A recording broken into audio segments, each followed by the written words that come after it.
মানুষ তার শখের বশে কত কিছুই না করে, তবে সে মানুষটি যদি হয় জনপ্রিয় কেউ তাহলে তো কোনো কথাই নেই। বলছি গ্লোবাল আইকন প্রিয়াঙ্কা চোপড়ার কথা। তার ফ্যাশন স্টেটমেন্ট সবসময় চর্চায় উঠে আসে। এবার সম্পূর্ণ ভিন্ন লুকে ধরা দিয়েছেন বলিউডের এই দেশি গাল। তবে এদিন সবচেয়ে বেশি নজর কেড়েছে তার নাভির উজ্জ্বল এক টুকরো হীরা, যার মূল্য ৩ কোটি টাকা।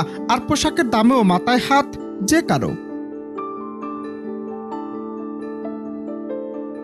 সম্প্রতি নিজের দেশে এসেছেন অভিনেত্রী প্রিয়াঙ্কা চোপড়া। তার নানান ভিডিও ছবি এই মুহূর্তে সামাজিক যোগাযোগ মাধ্যমে ঘুরছে। দীর্ঘদিন ভারতীয় ছবি থেকে দূরে আছেন তিনি, তবে এবার দক্ষিণের খ্যাতনামা চিত্র পরিচালক এস রাজামৌলির ছবির মাধ্যমে ভারতীয় সিনেমায় ফিরতে চলেছেন প্রিয়াঙ্কা। এই ছবির কারণে মুম্বাইয়ে এসেছেন অভিনেত্রী, আর তখনই পাপারাজ্জিদের ক্যামেরায় বন্দী হন তিনি। প্রিয়াঙ্কা পুরোপুরি স্টাইলিশ আন্দাজে ধরা দিয়েছেন। তার পরনে ছিল দামি ব্র্যান্ডের আকর্ষণীয় কোয়ার্ড সেট। সাদা কালো এই কোয়ার্ড সেটের সঙ্গে কালো রঙের ক্রপ ট্যাঙ্ক টপ প্রিয়াঙ্কার লুককে আরও আকর্ষণীয় করে তুলেছিল।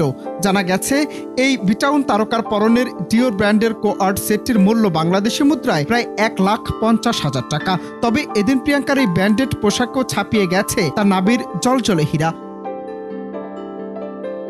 সাদা জুতার চোখে কালো রোদ চশমা পরে দেখা গিয়েছিল গ্লোবাল স্টাইল আইকনকে। এদিন হালকা প্রসাধনী বাজিমাত করেছিলেন প্রিয়াঙ্কা। দেশি গালের স্টাইল স্টেটমেন্ট সবসময় মানুষকে আকৃষ্ট করে, এদিনও তার ব্যতিক্রম ছিল না। অনন্ত হাসান মাসুদ, বাংলা টিভি।